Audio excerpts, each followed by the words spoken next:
She told me, maybe we shouldn't be together if you can't handle my ex around. I agreed. And when she texted, where are you? On Friday night, I sent her a selfie from Dubai International, first-class lounge. Job transfer accepted. Ticket one way. I'm not the type of man who keeps score in relationships, but even I have limits. My name is Leonard, 33 years old, a financial analyst who spent years climbing my way up the corporate ladder. For the past 2 years, I had been in a relationship with Sabrina, a woman who seemed to know how to light up every room she walked into. She had charisma, that spark of energy that made people gravitate toward her. When we first met, I thought she was exactly what I needed after years of throwing myself into work. Someone lively, someone spontaneous, someone who could drag me away from spreadsheets and deadlines. At first, I overlooked small things. Sabrina mentioned her ex-boyfriend, Hector, in casual conversation more often than I liked, but I told myself it was harmless. She framed it as part of her past. They had grown up together, she said, and still shared mutual friends. I figured people could stay friends with their exes if they had moved on, so I gave her the benefit of the doubt. But as months turned into years, it became clear that Hector wasn't just part of her past. He was very much a part of her present. It began with little intrusions. A text here, a phone call there. Then group hangouts where Hector always seemed to be invited. I remember one evening when Sabrina and I had planned a quiet dinner at home. She cooked pasta, poured wine, and we were just sitting down when her phone buzzed. She glanced at the screen, smiled, and excused herself.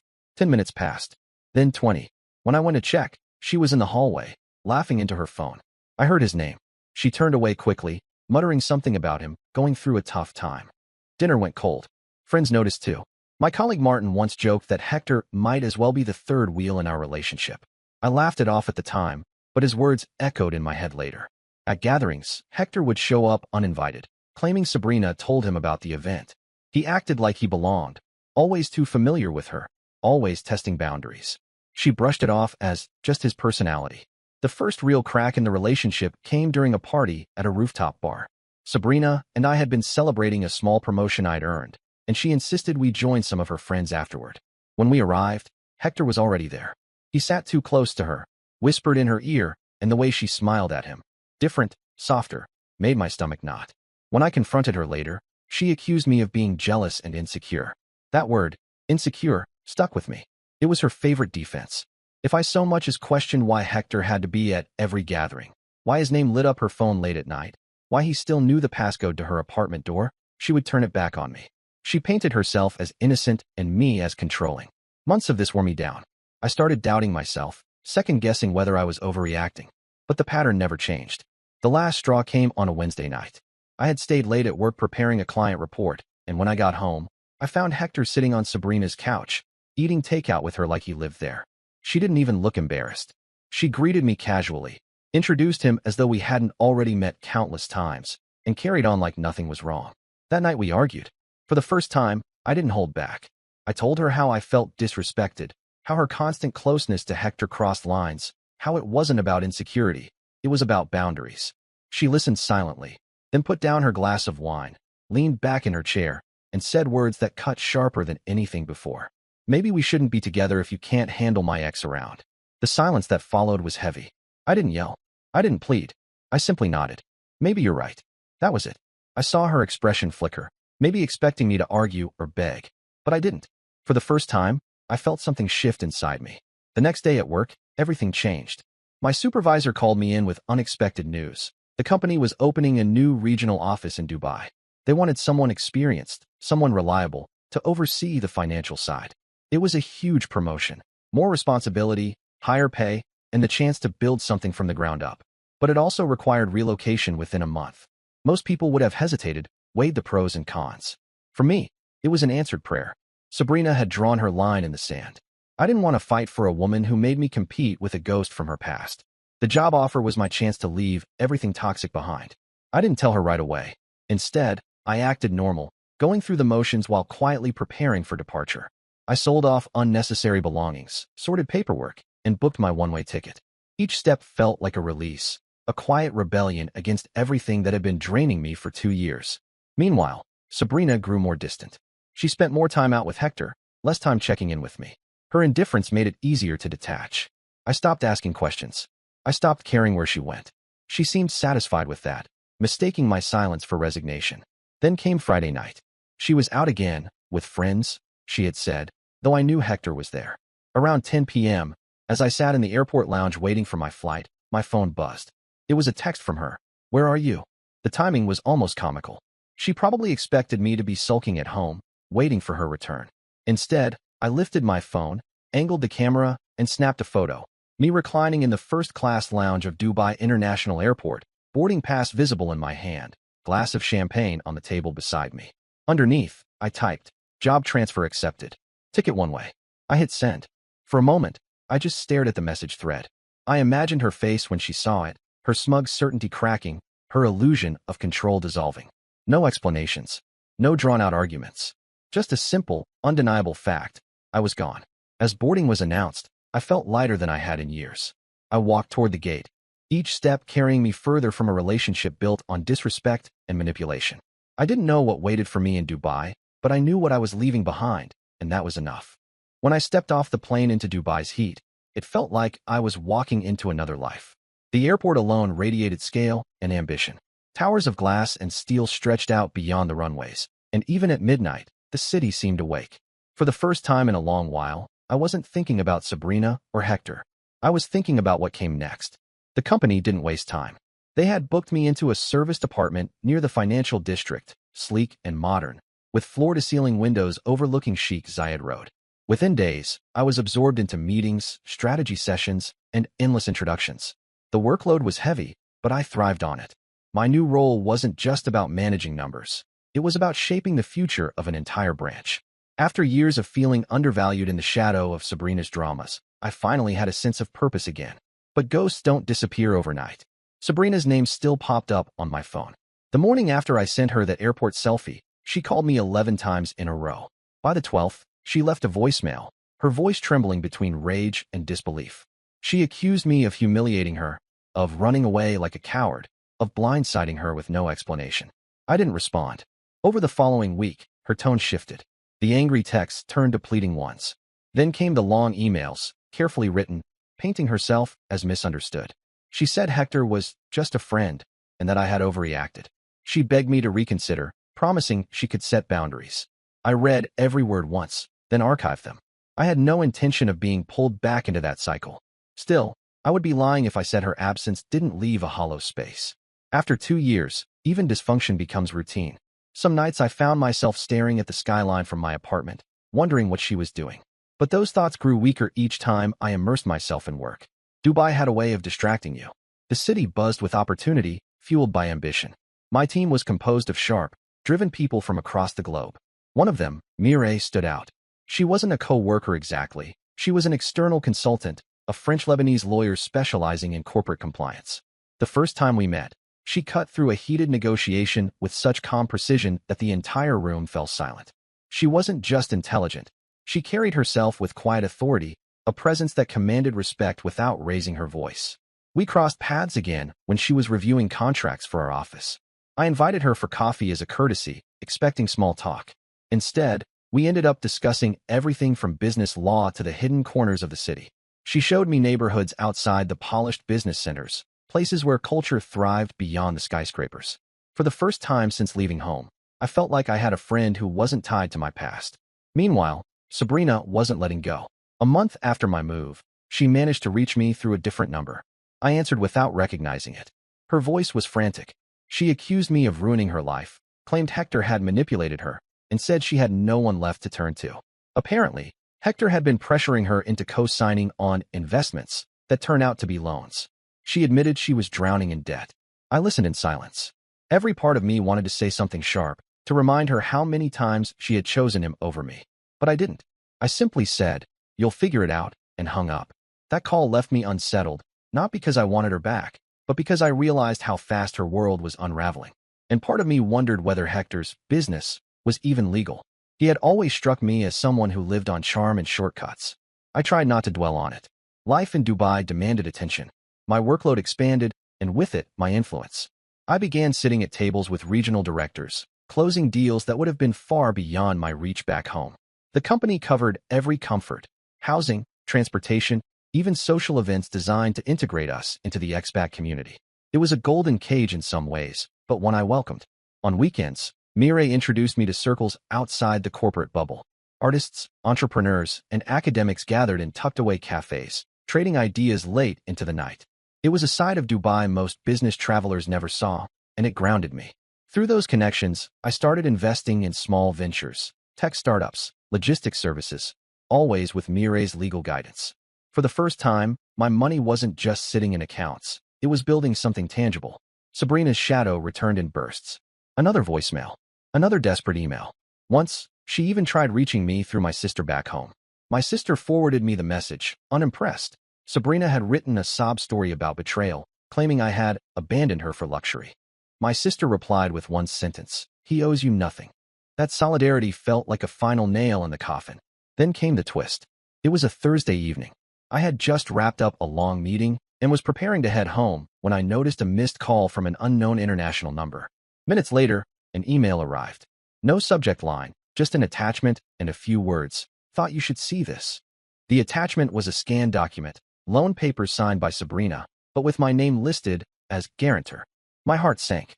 I scrolled through line after line, realizing she had attempted to tie me legally to Hector's debts. The dates were from just before I left. If I hadn't moved, if I hadn't cut ties when I did, there was a good chance those papers would have slipped into my lap unnoticed. My chest tightened as I thought about it. She had been willing to risk my career, my finances, everything, just to shield Hector. Suddenly, her calls and emails weren't just desperate, they were dangerous. She hadn't just played with my emotions. She had nearly entangled me in something that could have destroyed the new life I was building. That night, I sat by my apartment window long after the city had gone quiet. The skyline glowed, indifferent to my private storm. I replayed every moment of our relationship, every warning sign I had ignored. The late-night calls, the constant presence of Hector, her dismissal of my concerns, and finally, that one line, "Maybe we shouldn't be together if you can't handle my ex." She had been right, though not in the way she imagined. I couldn't handle her ex, not because of insecurity, but because of survival, and walking away had saved me. By the time the sun rose, I knew one thing with absolute certainty. Sabrina wasn't finished. She had lost control of me, lost the shield I might have unknowingly provided, and she wasn't going to let go without dragging me back into her chaos. What I didn't know yet was just how far she was willing to go. I thought distance would be enough to cut ties with Sabrina. Oceans separated us, new responsibilities consumed my days, and every step I took in Dubai was one away from the mess I had left behind. For a while, it worked. I buried myself in my role, expanded my network, and deepened my partnership with Mireille. Life was steady, even promising. Then one morning, I arrived at the office to find the receptionist pale and nervous. She leaned toward me and whispered, "There's someone waiting for you in the lobby." I assumed it was a client or perhaps one of our local partners. But when I stepped into the polished atrium, my blood ran cold. Sabrina was standing there, eyes red, suitcase at her feet, looking like she hadn't slept in days. She spotted me instantly and rushed forward. Security moved to intercept, but she raised her hands, insisting she only wanted to talk. The lobby had gone quiet, employees watching the scene unfold. The last thing I wanted was a public spectacle, so I agreed to 5 minutes in a side room. The moment the door closed, she broke down. Tears streamed down her face as she launched into a frantic monologue. She said Hector had ruined her, that he had dragged her into fraudulent schemes she hadn't understood, that her life was collapsing. She spoke of debt collectors, threats, and a government investigation closing in. She begged me to help her, claiming I was the only person she could trust. I listened in silence. The woman sitting across from me was a shadow of the one who had once dismissed me with a shrug and a line about not being able to handle her ex. Her voice shook, her hands trembled, but my sympathy didn't stir. Instead, I thought about those forged loan papers with my name scrawled on them. Whether she had signed them out of desperation or deceit didn't matter. She had crossed a line. When she finished, I simply said, "You shouldn't be here." Then I opened the door and motioned for security. They escorted her out as she shouted over her shoulder, "You'll regret this, Leonard. He's worse than you know." For the rest of the day, I couldn't focus. My colleagues noticed my distraction, but I brushed it off. In truth, her sudden appearance terrified me. She had crossed borders to find me, dragging Hector's shadow across continents. And if she was telling the truth, then whatever storm surrounded Hector was bigger than I realized. Later that week, Mireille invited me to a private dinner at a friend's villa. It was a small gathering, lawyers, investors, a few local entrepreneurs. Over grilled lamb and wine, the conversation turned to recent financial scandals. One of the guests, a banker, mentioned a name that made me stiffen: Hector. I stayed quiet, listening as the banker explained that Hector had been flagged by international regulators for suspicious transfers. Shell companies, fake contracts, laundering through small businesses. It was a mess unraveling quickly. The banker speculated that several people tied to Hector might face charges for conspiracy. I felt a chill crawl down my spine. Sabrina hadn't been lying about the investigation. On the way home, I confided in Mireille. I told her about Hector, about Sabrina, about the forged loan papers. She listened carefully, her lawyer's mind piecing it together. Finally, she said, "If your name is anywhere on those documents, you need to protect yourself immediately. Even if the signatures are fake, you'll have to prove it." The next day, we filed formal statements with authorities, preemptively disclosing the documents Sabrina had used. Mireille's legal team built a shield around me before the storm could hit. I felt relief, but also anger. The woman I once trusted had almost ruined me, and the man she clung to had turned her into collateral damage. But Sabrina wasn't finished. 2 weeks later, she appeared again, this time outside my apartment building. I spotted her as I returned from work, standing near the entrance with a paper bag clutched in her arms. She rushed to me before I could retreat. "Please, just listen," she pleaded. "I never meant to drag you into this. I didn't know what Hector was doing. I thought it was business. Now they think I'm part of it, and I'm scared." Her words tumbled out like water from a broken pipe. She admitted she had signed things without reading, trusted Hector blindly, and now investigators were circling. She begged me to vouch for her, to tell authorities she was naive, not complicit. I stared at her, stunned by the audacity. "You used my name without my consent," I said. "You tried to tie me to him, and you expect me to help you." She looked at me with wide, desperate eyes. "I was stupid, Leonard. I know that now. But if I go down, they'll destroy me. You don't understand. Hector won't protect me. He'll let me take the fall." That line hit me harder than I expected. It revealed everything. Hector had never cared for her.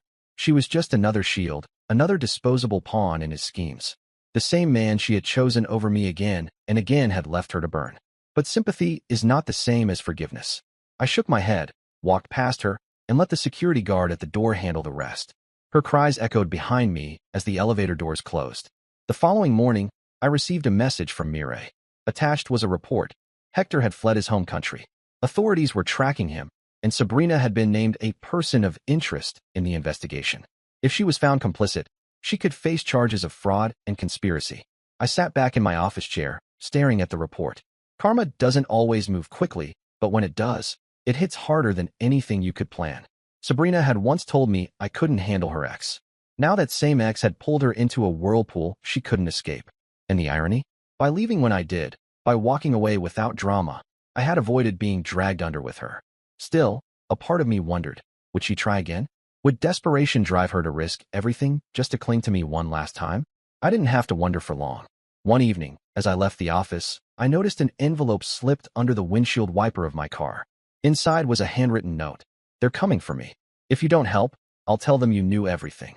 I stood frozen in the parking lot, the city lights blurring around me. The note wasn't just desperate, it was a threat. That was the moment I realized Sabrina wasn't just a chapter one had closed. She was a storm still circling, and I was in its path. The note burned in my pocket for hours before I decided what to do. Sabrina's handwriting was shaky, the ink smudged as though her hands had trembled while writing it. "They're coming for me. If you don't help, I'll tell them you knew everything." It wasn't just fear, it was blackmail. I brought the note to Mireille. She read it without blinking, then folded it neatly and placed it back on the table. "She's cornered," she said. "Desperate people lash out. But you have nothing to fear. We've already built a record of disclosure. If she tries to drag you down, it won't stick." Her calm steadied me, but I couldn't ignore the unease. Sabrina wasn't calculating. She was chaotic. A cornered person can do damage even when the outcome is inevitable. I doubled my precautions, changed my numbers, added layers of security at work and home, and informed the authorities of the threat. It was all documented now, every call, every email, every attempt she made to rope me back in. A month later, the storm finally broke. I was attending a corporate gala with Mireille at one of the luxury hotels downtown. The ballroom was filled with the hum of conversation, clinking glasses, and soft music. Midway through the evening, a ripple of whispers spread across the room. Phones lit up as people checked their alerts. Mireille leaned toward me and whispered, "It's Hector." News broke that he had been arrested while trying to leave Cyprus under a false identity. Authorities had been tracking his movements for weeks, and he was caught with fake passports and encrypted hard drives. Within hours, details flooded the press. millions laundered through shell companies, fraudulent investment schemes, and a trail of ruined lives across 3 countries. And at the center of several transactions, Sabrina's name appeared. My phone buzzed with messages from acquaintances back home. Some knew my history with her, others had only vague memories, but everyone wanted to talk. I stayed silent. Watching it unfold from the quiet corner of a glittering gala, I felt a strange detachment, as though I were seeing the final act of a play I had long since exited. Sabrina's fall was swift. The same people who once excused her closeness with Hector now distanced themselves in horror. Her family cut ties publicly, claiming ignorance of her choices. Former friends avoided her. Even online, her name became synonymous with scandal. Photographs surfaced of her entering court buildings, eyes hidden behind dark glasses, flanked by lawyers. She tried one last time to reach me. An email arrived late at night, longer than any before. She wrote that she had been foolish, blinded by Hector's charm, trapped by promises of wealth and importance. She admitted she had betrayed me, confessed she had signed papers without thinking, and begged me to at least confirm to investigators that I had no knowledge of Hector's crimes. The irony was heavy. She wasn't asking me to save her anymore, only to clear myself. I didn't respond. Mireille sent the email straight to the authorities. It became another piece of evidence in the growing pile. Weeks stretched into months. The case expanded, pulling in associates from multiple countries. Hector, once smug and untouchable, appeared in photographs wearing prison uniforms, his grin replaced by a hollow stare. Sabrina, facing charges of conspiracy and fraud, struck a deal to reduce her sentence in exchange for cooperation. Even so, she lost everything: her career, her reputation, her freedom. Meanwhile, my life in Dubai solidified. Work flourished, investments grew, and my bond with Mireille deepened beyond professional partnership. She grounded me, reminded me that strength wasn't about clinging to chaos but about choosing stability and integrity. Together, we built something quiet but steady, far removed from the storms of my past. The final chapter with Sabrina came unexpectedly. A letter arrived by post, forwarded through the company office. It was from her, written from a detention facility. The handwriting was steadier than before, the tone less frantic. She wrote of regret, not just for what she had done to me, but for the choices that had led her here. She admitted that Hector had never loved her, that he had used her as a shield, and that the only person who had ever truly cared for her was the one she pushed away. I read it once, folded it carefully, and placed it in a drawer. I didn't feel triumph, nor bitterness, only finality. Her words were an echo from a life I no longer lived. Months later, I attended another gala with Mireille. This time, the whispers in the room weren't about scandal, but about opportunity. Deals were being struck, partnerships forged, futures mapped. I stood at the edge of the balcony overlooking the city, the skyline lit like a constellation of ambition. Dubai had become my refuge, my reinvention. I thought back to that night in the airport lounge when I sent Sabrina the photo of my boarding pass. That single act had been the pivot point, the line where my life split into before and after. Before was chaos, jealousy, manipulation, and near ruin. After was clarity, growth, and eventual peace. People often ask whether I ever think of her, whether I wonder what could have been. I don't, because what happened was exactly what needed to happen. She told me once that maybe we shouldn't be together if I couldn't handle her ex. She was right. I couldn't handle her ex, because her ex destroyed her, and I refused to let him destroy me. The consequences were real. Hector sat behind bars, his empire reduced to ashes. Sabrina faced years of rebuilding a life shattered by her own decisions. And me? I walked forward untouched, stronger for having escaped. Karma doesn't need witnesses, but sometimes it delivers its blows so publicly that no one can deny it. And in the end, the only thing left for me to do was keep walking, toward the future, away from the ruins. And that's the story. If you're still here, that means you're one of us. So go ahead, hit that subscribe button. I drop new chaos every single day, and trust me, tomorrow's story, it's even worse than this one.